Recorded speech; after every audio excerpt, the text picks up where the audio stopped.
السلام علیکم زم شاهین شاه د فزکس په نوې لیکچر کې تاسو سره مخاطب یم.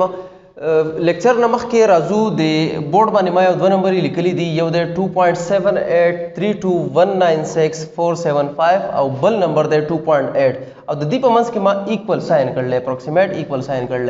اوس د دې نمبر دا نمبر د دې نمبر څنګه ایکوال کېد شي؟ دا د هر سړي په ذهن کې به دا سوچ راځي چې دا نمبر دومره غټ او دا صرف 2 انچ دا څنګه ایکوال کېد شي؟ نو دا چې په کومه طریقه باندې موږ ایکوال کوو هغه طریقې ته موږ څه وایو؟ راونډینګ اف ورته وایو. اوس دا طریقه 10 او د دې نمبر نه به دا نمبر راځي څنګه؟ د دې دپاره یو څو طریقې دي، که هغه موږ زده کوو نو بیا به موږ په دې باندې څه شو؟ پوه شو. په دې طریقو کې زموږ سره د دې دپاره څلور رولز دي. څو رولز دي؟ څلور. رول نمبر 1 زموږ سره دی چې لاست ډیجټ زموږ سره د 5 نه غټي. رول نمبر 2 دی چې لاست ډیجټ د 5 نه وړوکی. رول نمبر 3 دی چې لاست ډیجټ 5 وي. وس چې لاست ډیجټ 5 وي نو د دې سره بیا په هغې کې دوه رولز دي، 3 او 4 دواړه. نو که لاست ډیجټ 5 وي او سیکنډ لاست ایون وي نو د هغې سره به څه کېږي؟ او لاست ډیجټ 5 وي سیکنډ لاست آډ وي د هغې سره به څه کېږي؟ په ننني لیکچر کې به انشاءالله موږ دا زده کوو. دې نمبر له راځو کله چې موږ هم راونډینګ اف کوو موږ دا کوو سټپ بای سټپ. د اخرنۍ انسۍ نه موږ شروع کوو. دلته دا نمبر دی زموږ سره، دا نمبر دی 5. دا نمبر څه دی؟ 5. نو موږ به ډایرکټ راشو دا نه د 5 نه غټ دی نه د 5 نه وړوکی دی، خو دا د 5 برابر دی. اوس په دې کې لاست نمبر دا یو دی، سیکنډ لاست پکې څه شو؟ 7 شو. سیکنډ لاست څه شو؟ 7 شو. نو چې دا نمبر ته موږ ډراپ کوو، دا نمبر څه کوو؟ ډراپ کوو. نو دویم نمبر ته به موږ ګورو که دا زموږ سره آډي نو ما دلته لیکلی چې ایډ 1 ټو سیکنډ لاست، نو د دې سره به موږ +1 کوو. د دې سره به موږ څه کوو؟ +1 کوو. دا به څه شي؟ ډراپ بشي. نو اولنی سټیپ کې به دا واوړي زموږ سره 2.78321964. دا 7 او چې +1 ورسره شي دا به څه شي؟ 8 بشي. څه بشي؟ 8 بشي. اوس بیا دې نمبر له راځو 8 زموږ سره د 5 نه غټ دی. نو چې د 5 نه غټ دی د دې دپاره کم نمبر چې د 5 نه غټ وي د هغې دپاره رول دا دی چې دا به کله موږ ډراپ کوو د سیکنډ لاست سره به 1 ایډ کېږي. نو زموږ سره دا لاست دی، سیکنډ لاست په دې کې اوس څه شو؟ 4. نو د دې سره به 1 څه شي؟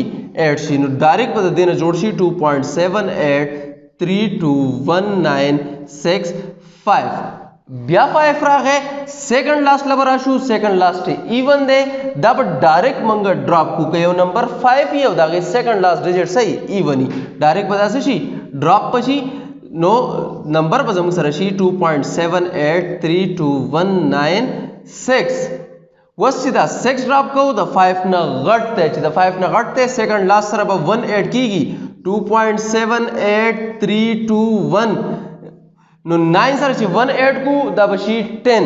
نو دا به 0 شي، دا 1 به دې خوا راشي، د دې 1 سره چې جمع شي دا به څه شي زموږ سره؟ 2.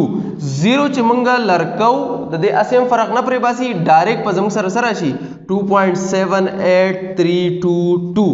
اوس 2 د 5 نه کم دی، دا ته ډایرکټ لرکېږي، په دې فرق نه پرې باسي، راځي به 2.7832. بیا 2 دی د 5 نه کم دی 2.783. دا بیا د 5 نه کم دی ډایرکټ بارتاو شي 2.78. اوس دا نمبر بیا د 5 نه څه دی؟ غټ دی. نو چې د 5 نه غټ دی د سیکنډ لاست سره به څه شي؟ +1. نو څه به شي؟ 2.8. کله چې موږ دې ویلیو ته راورسو بیا به د دې نه په اخوا باندې موږ ودرېږو. ولې چې دا موږ په ډیسیمل کې کوو، د ډیسیمل نه اخوا به ورته موږ نان ډیسیمل نمبرز کې موږ راونډینګ اف نشو کولی. دغه سمپل طریقه ده. په دې اگزامپل باندې که تاسو پوه شئ په دې کې 9 ویلیو هم راغله، په دې کې 1 هم راغله، ټول ډیجټس په دې کې راغلو. نو که یو نمبر موږ لرکو نو د هغې سره به په دې ورپسې نمبر باندې څه اثر پریوزي. د دې لپاره څلور دا خبرې دي په دې کې به تاسو زده کړي. اولنی ته ما دلته لیکلی ډراپ اټ اینډ ایډ 1 ټو سیکنډ لاست. لکه موږ چې چل وکړو دا ایټ ډراپ کو د دې سره 1 جمع کو، دغسې دا ایټ ډراپ کو د دې سره 1 جمع کو. کم چې زموږ سره دا 6 ډراپ کو د دې سره اوسه کو 1 جمع کو. نو په کم ځای کې چې د 5 نه غټ نمبر وي هغه چې موږ ډراپ کوو د بل نمبر سره به څه جمع کوو؟ 1. کله چې لاست ډیجټ زموږ سره د 5 نه کمی ډایرکټ موږ ډراپ کو، هېڅ چلو ورسره هم ونه کو. لکه دا 3 کم و ډایرکټ ډراپ کو په خپل ځای دا نور ولګېدو، 2 کم و ډایرکټ ډراپ په خپل ځای ولګېدو، 0 کم ډایرکټ ډراپ په خپل ځای، 2 کم ډایرکټ ډراپ په خپل ځای. خو که فرض که زموږ سره 5 و لاست ډیجټ او سیکنډ لاست ډیجټ ایون و نو دا موږ ډایرکټ ډراپ کړو.